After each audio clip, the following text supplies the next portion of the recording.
안녕하십니까 시청자 여러분. 오늘은 한번 새로운 종류의 영상을 가지고 와봤습니다. 그 내용이 무엇이냐 하면 1958년에 존 H. 카론이라는 과학자가 연구한 내용에 대해서 이야기를 해볼 것인데요. 이 실험은 마치 현 시대를 살아가고 있는 사람들에게 크나큰 깨달음과 생각을 줄 것이고, 현재 발생하고 있는 다양한 문제점들에 대해서 다시 한번 생각해보게 만들어주는 영상이라고 볼 수 있을 것 같습니다. 그의 실험은 1958년 7월경 시작되었고 1962년까지 지속되었다고 알려져 있습니다. 이 실험은 가로 세로 2.7m, 높이는 1.4m의 공간에 한가운데에 거실 같은 공동이 있었고, 그 공동의 네 면에는 각각 통로가 연결되어 쥐들이 생활할 수 있는 둥지 상자가 만들어져 있었습니다. 이 공간에 네 쌍의 쥐를 넣어놓고 이 쥐들이 어떤 식으로 번식하고 어떤 식으로 생활하는지에 대해서 알아보는 실험이었습니다.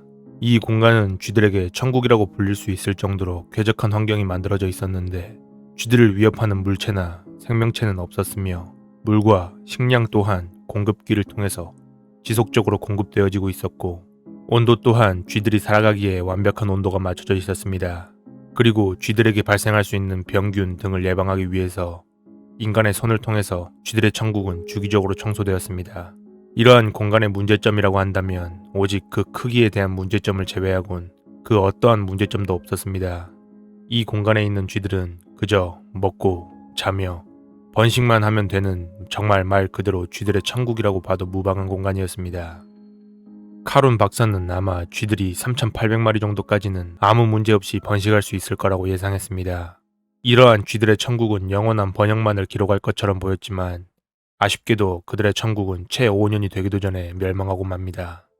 이 실험이 시작되고 낯선 환경에 들어선 4쌍의 쥐, 즉 8마리의 쥐들은 처음에는 이 공간을 탐색하려는 듯한 움직임을 보이며 각각의 둥지 상자와 공동을 드나들며 활발한 움직임을 보여주었습니다. 이 4쌍의 쥐들은 이 환경에 적응하고 풍족한 식량과 물, 그리고 쾌적한 온도가 제공된다는 것을 확인하고 번식을 시작하였습니다. 105일째가 되던 날, 이 쥐들의 천국에는 영광스러운 첫 출산이 이루어지게 됩니다. 그리고 이 천국 속에 있던 쥐들은 지속적으로 번식을 하며 개체수를 계속해서 늘리기 시작했습니다.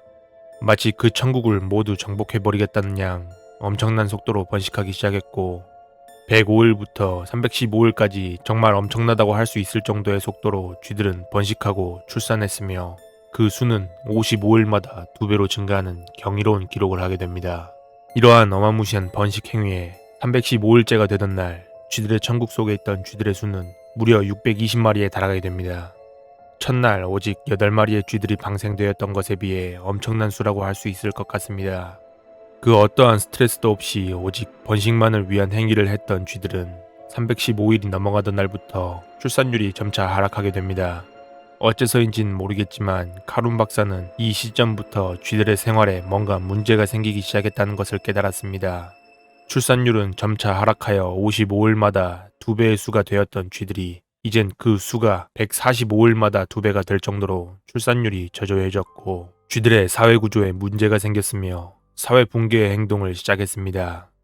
암컷 쥐들은 그들의 새끼를 더 이상 돌보지 않았고, 수컷 쥐들은 자신의 영역을 더 이상 방어하지 않았습니다. 분명 카론 박사가 이 상자를 설계할 때에는 3,800마리가량의 쥐들이 들어가서 살 수 있는 공간을 만들어 설계하였습니다. 그에 해당하는 넉넉한 식량과 물이 제공되었으며, 그 공간 또한 쥐들이 효율적으로 들어가서 생활한다면 충분히 넉넉하다는 것을 알 수 있었습니다. 하지만 이상하게 특정 구간에 여러 마리의 쥐들이 모여 비좁은 생활 반경을 가지고 삶을 이어나갔고, 먹이 또한 적은 양의 먹이를 두고 여러 마리의 쥐들이 모여 싸움을 하게 되었습니다. 카론 박사는 이러한 문제가 쥐들의 개체수가 많아지며 발생하게 된 문제라고 생각했습니다. 이 쥐들의 천국에서 수컷 쥐들 간의 싸움이 발생하게 되었고, 이러한 싸움의 결과를 토대로 강한 쥐와 약한 쥐가 나뉘어지게 되었으며, 여기서 승리한 강한 쥐는 더 넓은 공간, 더 많은 식량을 얻을 수 있었지만, 약한 쥐는 더 좁은 공간, 더 적은 식량을 다른 쥐들과 경쟁하며 쟁취해야 했습니다. 이러한 문제는 비단 수컷 쥐들만의 문제가 아니었습니다.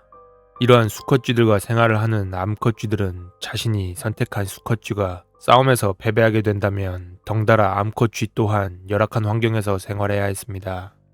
이런 문제들이 점차 발생하며 작은 공간에서 출산을 해야 했던 암컷 쥐들은 더 이상 자신의 새끼들을 돌볼 수 없는 상황에 이르렀고, 강한 쥐를 선택했던 암컷 쥐들은 넓고 넉넉한 자원을 가지고 자신의 새끼를 돌볼 수 있는 환경을 가지게 되었습니다. 이러한 문제는 마치 현 시대에서 빈곤한 삶을 이어나가는 사람과 부유한 삶을 이어나가는 사람을 연상케 하는 문제점이었습니다. 이러한 문제점들은 점차 좁고 열악한 환경에서 태어난 새끼 쥐들을 둥지 상자에서 몰아내는 문제점을 발생시켰으며, 젖을 떼기도 전에 둥지 상자에서 쫓겨난 새끼 쥐들은 상처 입게 되고 동성애를 발생시켰습니다. 점차 자신의 새끼를 지킬 수 없었던 암컷 쥐들은 공격적인 행동을 하기 시작했고, 서열이 낮은 약한 쥐들은 자신의 암컷 쥐와 영역을 지킬 수 없어 짝짓기에 수동적이 되었으며 자신보다 약한 개체에 대한 공격이 늘어나게 되었습니다. 하지만 부유한 생활을 하고 있던 강한 쥐들은 사실상 계속해서 출산율이 높아져야만 했지만, 강한 쥐들은 자신의 영역과 암컷 쥐들을 지키기 위해서 지속적으로 경쟁을 해야 했고, 이러한 과도한 경쟁은 강한 쥐들마저 짝짓기에 몰두할 수 없게 만들었습니다. 하지만 아까 둥지 상자에서 버려졌던 새끼 쥐들에 대한 문제점이 남아 있었습니다. 둥지 상자에서 부유한 삶을 살던 강한 쥐들과 비좁은 공간에서 살던 약한 쥐들과는 별개로 태어나자마자 버려지고 다른 쥐들에게 공격받기만 하던 이 새끼 쥐들은 둥지 상자에서 부유한 삶도 빈곤한 삶도 영위하지 않은 채 둥지 상자들 가운데의 공동에서 그저 남은 먹이를 먹고 짝짓기조차 하지 않으며 그저 자신을 가꾸거나 아무것도 하지 않은 채 시간을 보내기만 하는 경우가 발생하기 시작했습니다. 이러한 쥐들 사회의 문제는 지속적으로 커져만 갔으며 315일째까지 지속적으로 번창하고 번영했던 그들의 사회는 600일째가 되는 날까지 계속해서 쥐들의 수가 늘어나는 것처럼 보여졌습니다. 600일째가 되던 날, 쥐들의 천국에서 살아있던 쥐들의 수는 약 2200마리가량 되는 것으로 보여졌습니다. 이제부터 쥐들의 낙원에는 추락만이 존재했고, 지속적인 개체수 감소와 점점 늘어나는 공동의 쥐들만이 그들의 사회를 이루어가기 시작했습니다.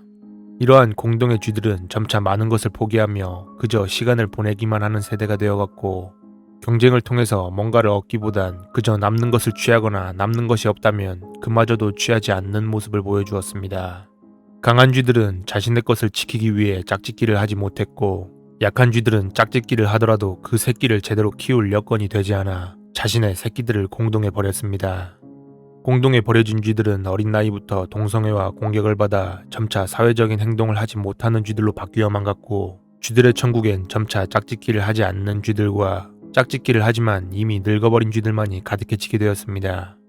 점차 개체수가 줄어감에 따라 쥐들의 환경은 다시 이전의 모습을 찾아가는 듯 했고, 많은 공간이 생겼으며 먹이 또한 모든 쥐들이 먹어도 넘칠 듯이 공급되었습니다.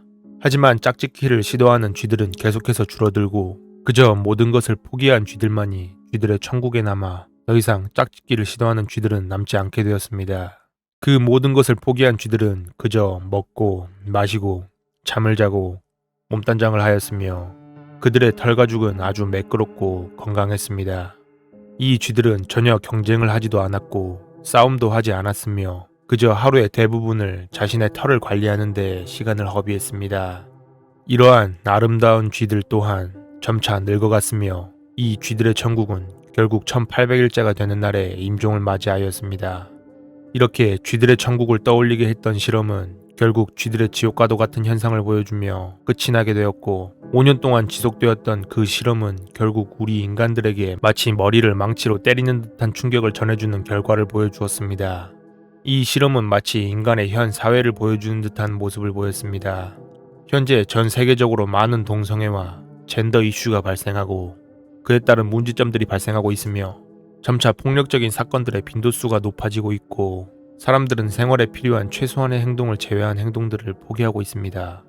이 영상을 제작하며 무수한 생각들을 하게 되었으며, 정말로 우리 사회도 이 실험처럼 인간이라는 동물에게 천국과도 같은 지구가 주어졌지만 종국에는 이 천국과도 같은 공간을 제대로 활용하지 못하고 서로 싸우고 비방하며 헐뜯고 결국엔 종말을 맞이하게 되는 것 아닐까 하는 생각이 들었습니다.